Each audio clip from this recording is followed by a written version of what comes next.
السلام علیکم دوستانو، نن به مونږ خبره کوو د فلسطین او اسرائیل چې اسرائیل ملک څنګه په وجود کې راغو او د دغه فلسطین او اسرائیل جنگ تر شا څه راز دی. په لرنینګ انفارمیشن ټي وي کې یو بیا درته هر کله وایو دوستانو، د دغه خبرې د زده کړې دپاره به مونږ د تاریخ پاڼه یو 1000 کاله تر شا راړو. تر نن نه 1000 کاله مخکې یعنی په 10مه صدۍ کې د یهودیانو یعنی اسرائیل بالکل هم وجود نه و. یهودیان چې په هغې وخت کې به د دنیا یو مذهب والو هم دوی نه پرېښودل او په هر ځای کې به په دوی باندې ظلم او ستم کېدلو، ځکه چې دغه یهودیان په دنیا کې په لږ تعداد باندې په هر ملک کې موجود وو. نو په سن 1800 کې د دوی یو تجربه کار صحافي چې نوم یې تیودر هوزل و، د یو تحریک وچلولو چې د هغې په ټولو کې لوی مقصد دا و چې یهودیانو ته د ځمکې یوه حصه یعنی یو ګوښه ملک میلاو شي.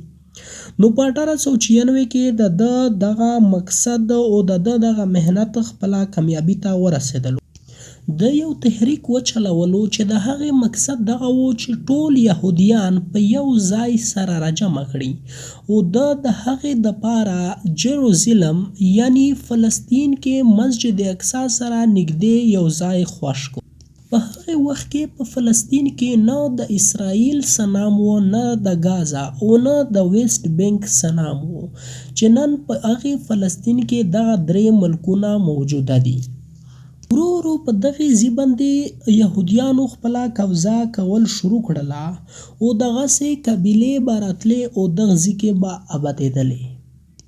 دغه ځای د عثمانیه خلافت په تر لاندې راتللو او په 1915 کې چې کله اول جنگ عظیم شروع شولو، نو په دغې موقع باندې برطانیا فوج د دغې موقع فایده واخیستله او یهودیانو سره یې دا وعده وکړله چې که په جنګ کې دوی د برطانیا سات ورکړي نو دوی ته به یو ګوښه ملک میلاویږي. نو دوی په دغې جنګ کې د عثمانیه خلافت سره غداري وکړله او دوی د برطانیا حکومت سات ورکړلو.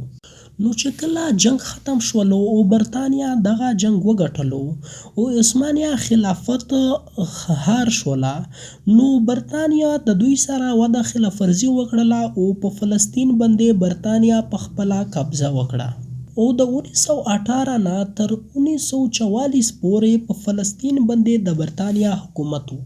او چې کله په نیمه دنیا باندې هیټلر قبضه وکړله، نو د ده په لاندې چې څومره هم یهودیان راتلل، ویلی کېږي چې په هغې وخت کې د په یوه شپه باندې 60 لکه یهودیان یعنی 60 لاک یهودیان مړه کړل. نو په دې وخت کې یهودیانو باندې دنیا تنګه شوله او ټول یهودیان په دې وخت کې فلسطین ته راغلل. په 1944 کې چې کله برطانیا فلسطین پرېښودلو، نو د هغې نه تر 1946 پورې د مسلمانانو او د یهودیانو ترمنځ جنگ وشو.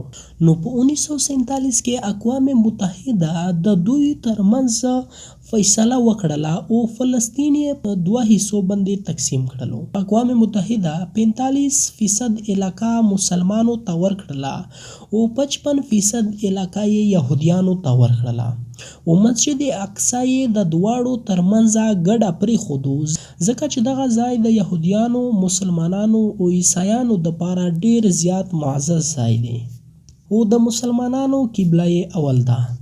په 1948 کې یهودیانو ته یو ګوښه ملک میلاو شولو او دوی د هغې نوم اسرائیل کېښودو او په دې وخت کې عرب ملکونو د دغې تقسیم خلاف جنگ شروع کړلو، ځکه چې دوی ویل چې د یهودیانو خو دلته څه حصه هم نشته دی. نو 15 عرب ملکونو د اسرائیل چې نوی جوړ شوی ملک و د دغې خلاف یې جنگ وکړلو. حیرانکونه خبره دغه وه چې دغې 15 ملکونو د اسرائیل نه جنگ ونه ګټلو.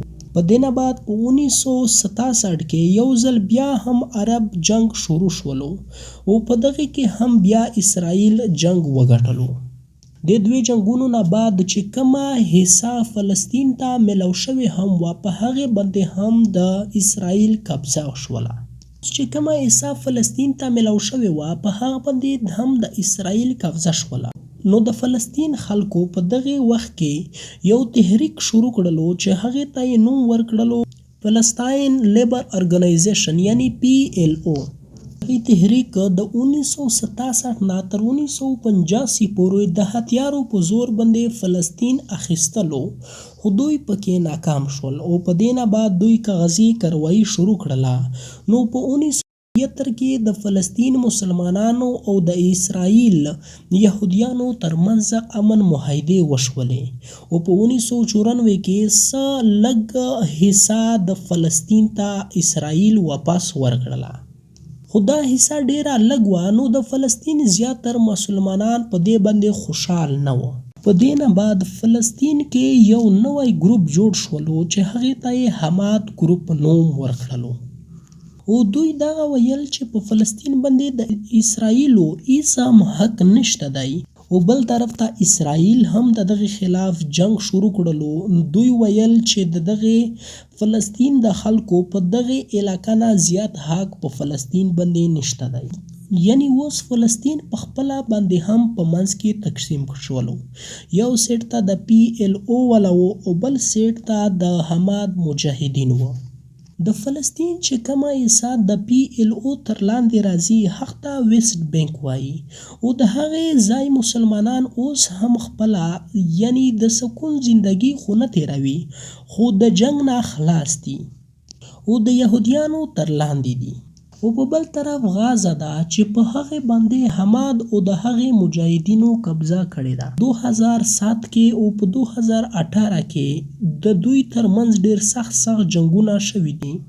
اوس په 9/10/2023 باندې حماد بیا په اسرائیل باندې حمله وکړله او په دې حمله کې یې 5000 میزایل په اسرائیل باندې فایر کړل چې پکې تر اوسه 1300 یهودیان جهنم ته ورسېدل او د دغه په جواب کې اسرائیل هم په فلسطین باندې حمله وکړله چې تر اوسه پورې 900 فلسطین مسلمان پکې شهیدان شول. د نورو داسې معلوماتي ویډیو لپاره دا ویډیو لایک او چینل سبسکرایب کړئ.